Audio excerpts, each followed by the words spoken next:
Dominican. I go, I know, but you're black. No, no, no, papi. I know black. No, no, black, black, black. Hey, what's up, y'all? Welcome back to my YouTube channel, CAC in the Spotlight. Y'all know what to do. Hit the like button, subscribe, leave a comment, and share this video. And in this video presentation, we're going to turn our attention to black people from the Dominican Republic who refuse to claim their black identity. Let's get to it. You know what this whole protesting thing in LA is showing me? And it's actually showing the world too. Coming from a Hispanic, you know, Puerto Rican and Dominican or whatever, right? Hispanic people, they racist as fuck, bro. I'm not gonna lie to you. Hispanic people racist as shit. Alright, tell y'all a little story. I'm Puerto Rican and Dominican, right? In my family, I'm the only one that got this texture hair, right? Well, not now because, you know, my sister got, her kids Hispanic and black. My kids Hispanic and black. So, but my immediate family, all that, right? The only one that got this texture hair, this texture beard and all that, it's me. Because I'm the only one from my cousins to my brothers, to my sisters, to my aunts, my uncles, all of them, I was the only one that was Puerto Rican and Dominican. Like, I remember as a kid, like, I love my uncle, but he crazy. But I remember my uncle as a kid telling me, oh, like, you got that peasy hair and shit like that. Because everybody in my family got that slick shit, that you know what I'm saying? So I'm always thinking, I'm like, all right, my hair peasy, my hair bad. And that's until I met my wife. And she taught me about, you know, hair textures. How some people got 3, some people got, it was like 3C, 3-4, whatever the fuck she was telling me. But she told me about hair texture and shit like that. Now I'll be going down memory lane and shit. I'm like, damn. My family really used to be racist as shit. It's not funny because it's not funny, but when you think about it, you're like, yo, they was really out here being racist. And you know what's crazy? It's crazy that it be like older Hispanic people that be the most racist. Like, I remember, like, Puerto Ricans got this word that they use called moyo, and that's to describe that's the derogatory word for black people that Hispanics use. They be like, oh, ese es un mollo, blah blah blah, el mollo ese, and then they say another, you know, muy apestoso, whatever the fuck they want to say, right? And I'm like, damn, bro. This mixed Dominican Puerto Rican dude, he telling y'all nothing but the truth, y'all. Many Latinos, especially in the Dominican Republic, they do not want to acknowledge their African ancestry. As his brother mentioned, as the same way that Godfrey was saying in the intro to this video, they will fight you tooth and nail to deny that they are black. But let's dig just a little bit further, y'all, to try to understand why many Dominicans deny the fact that they have African ancestry.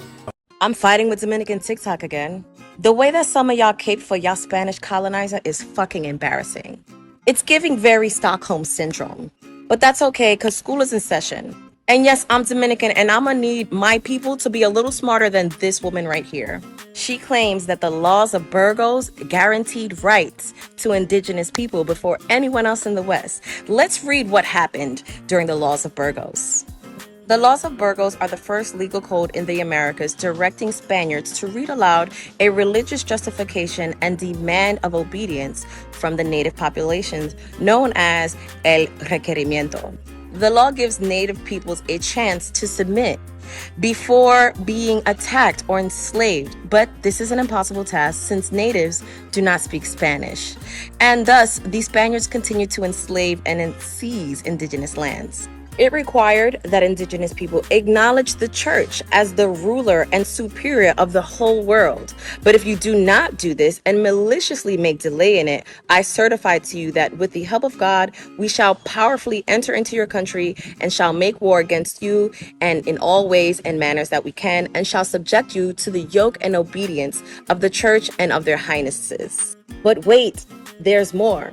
We shall take you and your wives and your children and shall make slaves of them, and as such shall sell and dispose of them as their highnesses may command. And we shall take away your goods and shall do you all the mischief and damage that we can. As to the vassals who do not obey and refuse to receive the Lord and contradict him, and we protest that the deaths and losses that accrue from this are your fault and not that of your highnesses or ours. You literally cannot make this shit up. There are so many things that you could be, but I'ma need you to be for real. The Spaniards were never benevolent to indigenous people or enslaved Africans. They were violent. They were violent. I'll say this again. They were violent. So initially, we didn't voluntarily mix in Latin America and in the Caribbean, especially not in Dominican Republic, where it all began. So what did we learn today, kiddos? Yes, before I open my mouth on TikTok, I should shut up and read a book. Que tenga un buen día. Wow, just think about that, y'all. This Dominican chick, she said a lot in this little bitty video right now. Just think about the things that she shared with us, and think about the experiences of those people who were enslaved in the Dominican Republic. Think of the traumatization, the psychological coercion that took place, being forced to believe in a new religious belief that was foreign to them.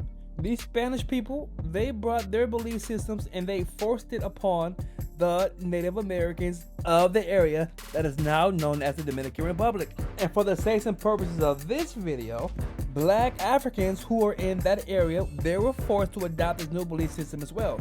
Does this sound at all familiar to what we experienced in the USA? What's your name? Kunta.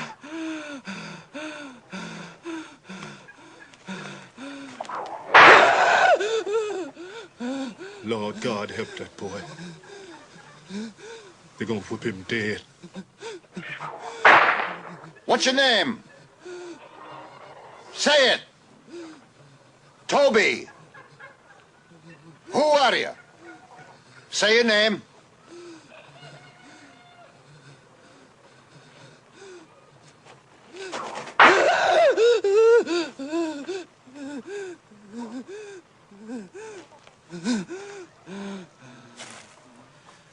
What's your name? Toby.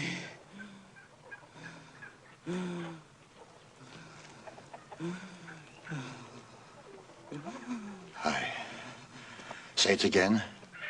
Say it louder so they all can hear you. What's your name?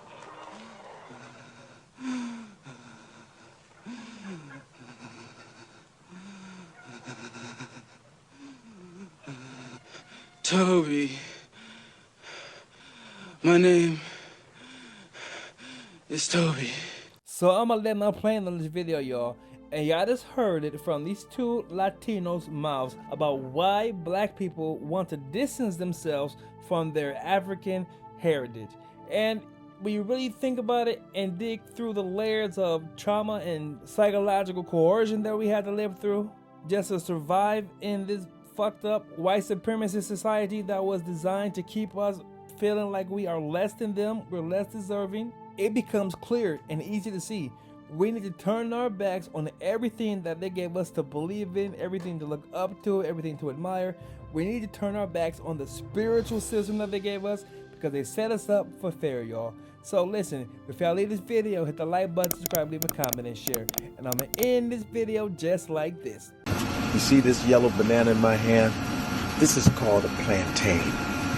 For all you Caribbean people, all you Dominican Republic people, Puerto Rico, any of you, if you have this in your food, if you are eating a plantain, you are an African. Do you understand me? I don't care whether you're Spanish African, French African, you are African. Whether you like it or not, whether you try to deny your Africanness, if this is in your diet, okay, a big yellow banana, listen, even a green one, you are an African. So you better recognize, okay? Plantain, banana, dodo, whatever, plátano, tostone, you are a fucking African. So you better respect it, huh? You are black. There's nothing you can do.